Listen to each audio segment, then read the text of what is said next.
السلام عليكم. عندي واحد الكنز هنا من الكنوز. هذا انا كنعتبره بالنسبه لي انا اغلى من الذهب.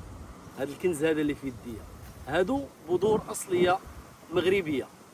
ملي كنقول بذور اصليه يعني غير مهجنه. انا غنشرح لكم لان الامر خطير بزاف وخص الناس يفيقوا لهذا الامر هذا. كاين بعض الناس اللي هاد الهضره اللي غنقول غياخذها ماخذ سخريه ما مسوقش، ولكن كاين بعض الناس اللي غيفهموا هذا الكلام اللي غادي نقول. انا بحالي بحال اي واحد من الناس ما كنت عارف حتى شي حاجه. فاش بديت في هذا الشيء ديال كنهضر على اكتفاء الذاتي، انا ما كنهضرش انني كنبيع ولا خدام ولا شي حاجه. انا كنهضر غير كهوايه، عندي الدار ديالي كنفلح فيها. فاول عام ليا تقريبا بديت في 2017. مشيت بحال اي واحد من الناس، مشيت انا للناس اللي كيبيعوا الادويه الفلاحيه وكيبيعوا الزريعه وكيبيعوا كذا.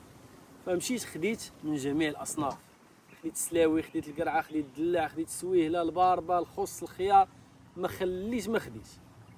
زرعت داك الشيء جا ما شاء الله كثير، ولكن هنا بغيت ندير فيها راني فاهم شنو درت. شيدت الزريعه باش ما نعاودش عاوتاني نمشي نشري الزريعه مره اخرى. خليت السلاويه تكبرات، خليت القرعه تكبرات، خليت كل شيء تطلق الزريعه ديالو.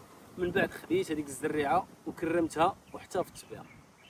الصدمه اللي غتوقع ليا ملي غيجي العام الجاي، غيجي وقت الزراعه عاوتاني غنبدا نزرع. السلاويه كتنوض كتطلع، القرعه كتطلع، كلشي كيطلع، ولكن كدير الشرطه ديالها ولكن ما كتعطيش الانتاج.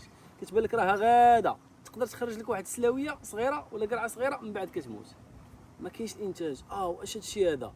من بعد بديت كنسول كذا، كيقول لك هذه قابله للاستعمال مره واحده، تم التلاعب في البذور.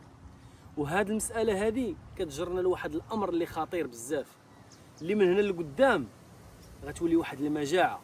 ما غيبقاوش الحروب بالطيارات والصواريخ وكذا وهذه، غيولي الحروب.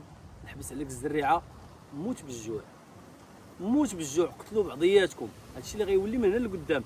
ما كنهضروش على راسنا حنا راه ما بقى لينا والو. شحال باقي لينا كاع؟ مثلا 20 عام، 30 عام، 40 عام، 50 عام. كنهضر من هنا لقدام الاجيال القادمه، لان الزريعه حاليا كنهضر على المغرب راه تقريبا الا ما بغيتش نبالغ، المهم 80% كلها مشات، بقى 20% صالحه للزراعه مرات ومرات الاصليه القديمه اللي الناس محافظين عليها.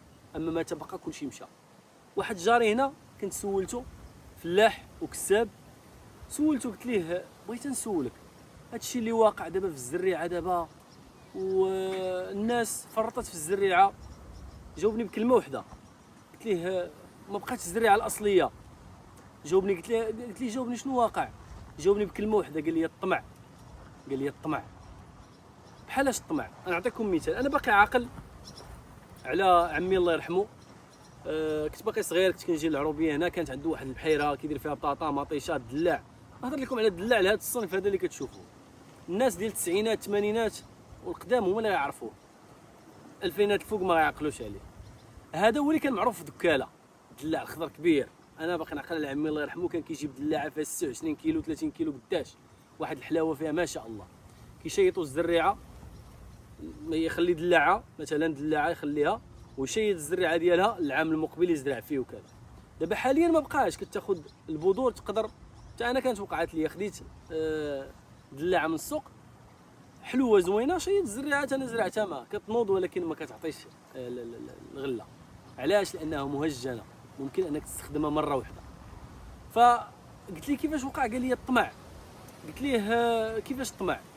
قال لك الدلاع ملي كانوا كيزرعوه شحال هادي كيعطي الانتاج، ولكن ماشي بحال الانتاج اللي كاين دابا. هذا المهجن كيعطي الانتاج ولكن قابل للزراعه مره واحده. دائما خصك تبقى تشري الزريعه، يعني ولا كيعطيهم الطوناج بزاف. فاستغناو على الاصليه وبقاو كيزرعوا في هذيك اللي كتعطي الطوناج، وسمحوا بالزريعه الاصليه ومشات غبرات. قليل الناس اللي محافظين عليها، ومنهم هذا الاخ هذا الله يجازيه بخير. انا غنذكر لكم الصفحه ديالو، ممكن تدخلوا عنده وتاخذوا من عنده الزريعه الاصليه، اللي عنده واحد الهمه انه كيحاول يبحث ويقلب وكذا على الزريعه الاصليه.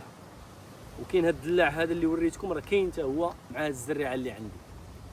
كذلك الزرع مثلا، الشعير، الذره، الفارينه، القمح، قال لك مثلا القطار كان كيعطينا مثلا شحال هادي، يقدر يعطيك واحد 60 خنشه مثلا، ولا قال لك دابا حاليا كيعطيك اكثر.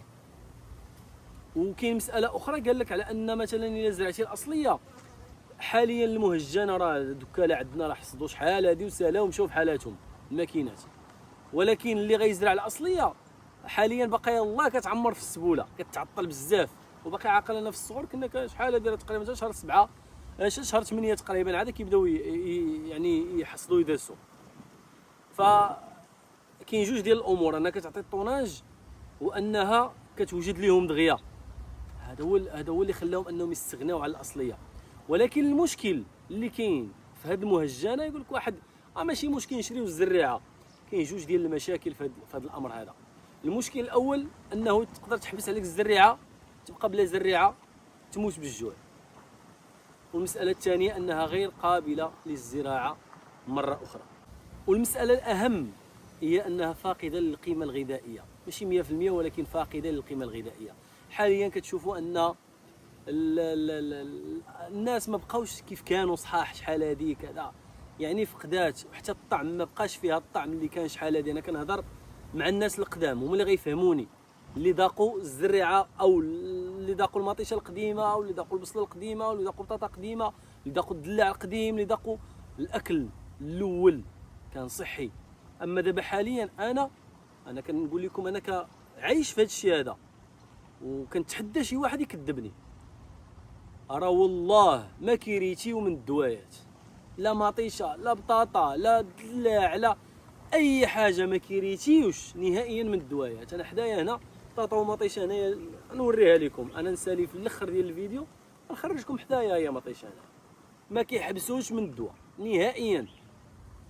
السرطانات كثروا، جرثومات المعده، امراض الويل الكحل. باش راه هذا الشيء هذا ان البذور يعني فاقده القيمه الغذائيه ديالها. كتاكل مطيشه ولكنها كتبلع، راه الفوائد ديالها راه ما كايناش. ومساله اخرى ان الرشان ديال المبيدات، الرشان انا مشيت عند السيد عند اللي كيبيع داكشي ديال الدواء، وتكلمت انا وياه وهضرنا على هذا الامر ديال الزريعه والتهجين وكذا. قال لي وا كنت شوف الدواء، قال لي كاين شي دواء اللي واصل 2500 درهم 3000 درهم وكياخذوه الرشان. وانا كنشوف هنا حدايا ما كيريتيوش من الدوايات. فهذه مجرد دردشه، مجرد مطيشه اللي كتشوفوا دابا حاليا، مطيشه الناس ديال الثمانينات والتسعينات اللي غيعقلوا عليها. ما بقاتش مطيشه، ولات كتعطي مطيشه ولكن القيمه الغذائيه ما كايناش. بزاف ديال الامور. فانا نصيحه الناس انكم على الاقل غير الاكتفاء الذاتي. ما عرفتي شنو واقع من هنا لقدام.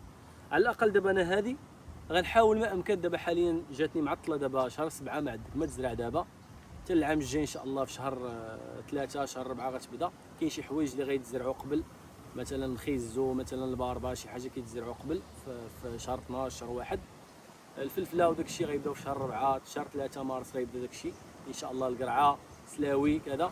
فغنحاول نكاثر منهم ان شاء الله، وندير واحد البنك كما مسميه هو الاخ اللي هو هذا اللي خديت من عنده، بنك بذور المغرب. غندير واحد البنك عندي في الدار اللي غنحتفظ به بهذه البذور، وغنبقى نستخدمها استخدام شخصي. نحاول ما امكن ناكل شي حاجه طبيعيه. وسبحان الله العظيم البذور القديمه انا زرعت دابا، خديت من عنده دابا، زرعت سلاوي والقرعه، واخا انهم مأخرين ولكن غادي يعطيو. زرعتهم ما درت لهم لا دواء لا حتى شي حاجه، كتلقاهم هما مقاومين للامراض. اما الاخرين لا، لان داك الشيء عنده علاقه ببعضياته. شركات ما غنسميش الدوله، شركات هما اللي كيصايبوا داك الشيء ديال الكوتاكوت، هما اللي كيصايبوا الدوايات، وهما اللي كيديروا التهجين البذور. عندهم علاقه مع بعضياتهم. كيخرجوا لك البذره مهجنه ولكن مخرجين لك الدواء ديالها، وكيبيعوا لك الدواء مستافدين على جوج جوايه. فانسان انا نصيحه ان اي واحد يقلب على البذور الاصليه وياكل شي حاجه اللي طبيعيه وزوينه، وفي نفس الوقت يعني ما عرفتش شنو جاي من هنا لقدام. فهذه مجرد بغيت ندير لكم فيديو على هذا الامر هذا ان شاء الله. انا غنخرج دابا وغنصور لكم هذه المطيشه اللي هنا باش تعرفوا انني كنهضر بصدق، ماشي نتفلى ولا شي حاجه. مطيشه حدايا هنا ما كيريتيوش من الدواء. انا غنقدر الا قربت لكم المطيشه غتشوفوا على ان هي اصلا كيبان لكم ان فيها الدواء، عامره بالدواء. المهم غنختموا بهذا الفيديو هذا اللي غتشوفوا دابا ان شاء الله. ما تنسوش متابعه واعجاب وتعليق ان شاء الله، ومزيد من الفيديوهات ان شاء الله. السلام عليكم ورحمه الله وبركاته. كما قلت لكم ها هي هاد البلاصه كلها مطيشه هنايا، مازال هذا الشيء هذا راه كيكون كله مطيشه بطاطا. ها هي هنايا مطيشه، انا نصور لكم هنا بحال دابا هادي الدواء باين فيها، راه لاصق فيها باين واضح. الاخرى عاوتاني حتى هي راه هي